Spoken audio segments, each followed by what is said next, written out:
I'm a pro makeup artist, and these are some steps I never do in my makeup. I feel like there are so many rules in makeup, and there are so many rules that people just follow without question. And over time, I've realized that, especially for myself, there's a lot of things that don't work. And after years of doing my makeup and being a makeup artist, I really figured out what I can skip and what I don't need and what I look better without.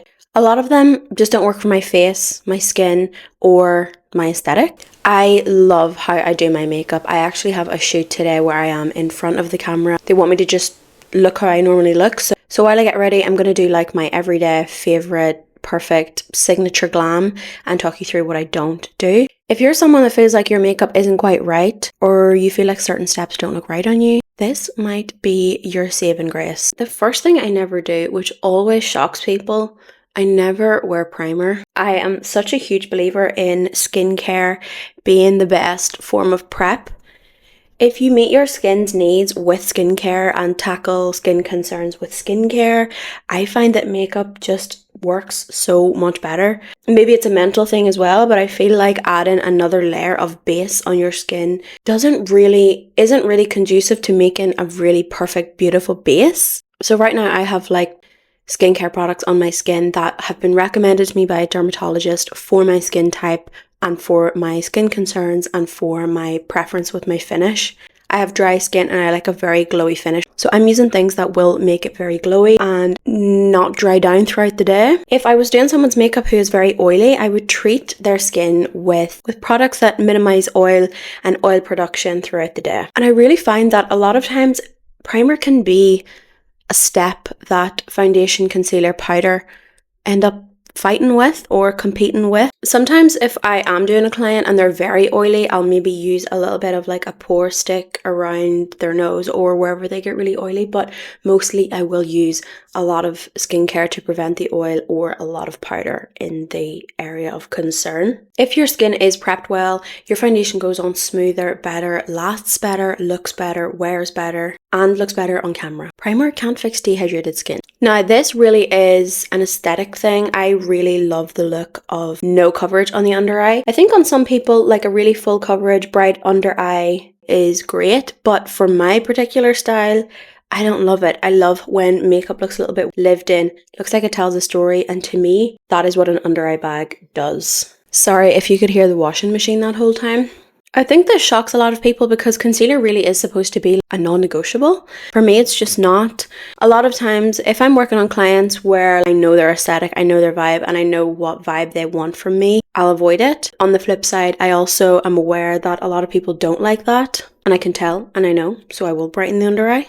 I also just find concealer so labor intensive. Like there's so many logistics. There's no concealer that won't crease. Your eyes will move as you laugh and smile throughout the day.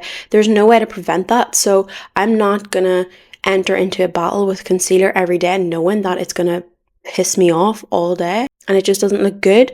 I like worn in eye makeup, I like worn in lip liner, I like worn in foundation. I don't like worn in under eye concealer. So even when I do like a really more full coverage base, which is my go-to in winter, a little bit of darkness in the under eyes can look a bit more editorial, a bit more fashion, a little bit more effortless. Not everything needs to be erased. Sometimes dimension is perfection. Another one I never use is eyeshadow primer. I know it's meant to make eyeshadows pop and last longer, but again, it's kind of just not really my aesthetic. If I want to create a look where there is a lot of coverage and the eyes are very heavy and I want a very solid base on the eye, I will use something full coverage. I want it to lean a bit more skin-like, but very, very important, I don't put any skincare on my eyes. So when I'm doing my skincare in the morning and I know I'm going to wear makeup that day, I don't put it around my eyes. There tends to be oils in skincare and that will break down whatever you have on. So even if you do a primer and you have skincare on your eyes, it's going to wear down because the oil will break it down eventually. Oh guys, I keep realizing I'm out of frame. Sorry. Sometimes it does make blending harder. It can make the eyeshadows go patchy. And it can sometimes make the eye look heavy when I don't want it to.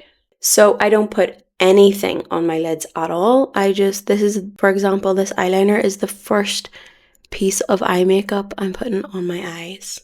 don't put any skincare on eyes, do their eye makeup and then set it with translucent powder. It just looks so much more intentional and professional. So for example, I am just finishing up this eye. This is exactly the shape and the shadow that I want. So I'm going to take a pressed translucent powder and set it in place. This is a really big one for me. I never ever use bronzer.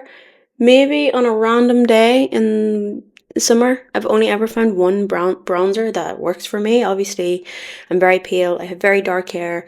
And a lot of bronzer is very orange, red, muddy on me. If you look like me, you know the struggle. Like every other person that wears makeup, I have struggled with bronzer forever. At least I did until I just decided that it doesn't work for me. Bronzer is meant to add warmth. That doesn't look right on my skin. My skin looks better when I add shade and definition, so that's why I use a grey contour, but I use it as a bronzer. So it gives me shape and definition and colour, but it never ever looks warm. It also photographs way better, and I prefer to sculpt as opposed to add warmth. For shoots, warmth can be added later with lights, editing, so I never do bronzer on set, but the structure has to be there, so I always go for some kind of grey eyeshadow.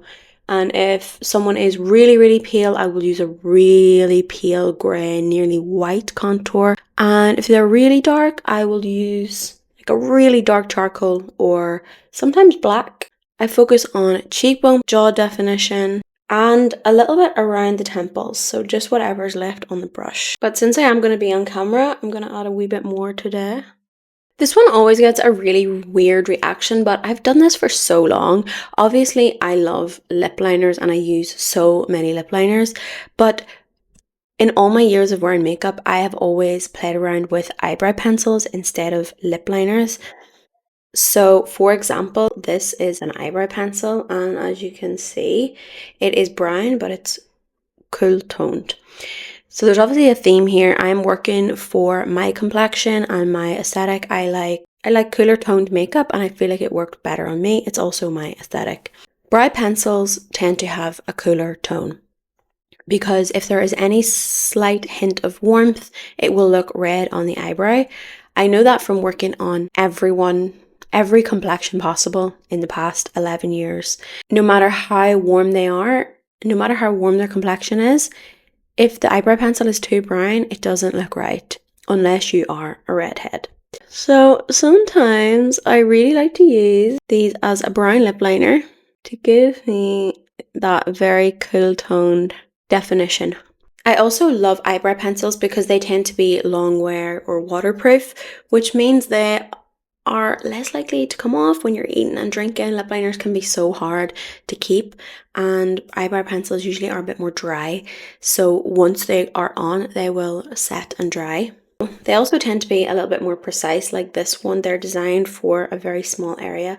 Sometimes lip liners aren't really designed with how they're going to wear down. With a pencil liner, it's going to go dull in about 2 applications, whereas the eyebrow pencils don't kind of always be in that specific shape. For certain complexions and lip shades, eyebrow pencils are perfect because it really just gives that sort of cool toned definition. And then when you add your colour and your gloss on top, it just blends in really nicely and sort of works really well with the rest of the colour palette. If I were to have added something a bit more rosy and pink to this, it would have been completely different and not really that me. Those are some of the steps that I don't do, especially when I want the makeup to be very true to me, my aesthetic, look good on camera, and look cool. I always say this, and I always use things in the wrong way. Makeup isn't about rules. Once you break free of the rules and the barriers, you'll have a way more fun time with makeup and the getting ready process and your relationship with beauty. And the most fun you can have with beauty is figuring out what works for you, not what works for a hot person you follow on TikTok. Let me know if you've dropped anything or if you've changed anything that isn't conventional but you prefer in your makeup routine, like a makeup step that you secretly hate but feel pressured to do, or you just do it on autopilot. Thank you for getting ready with me. Thank you for watching, and I'll see you in the next one.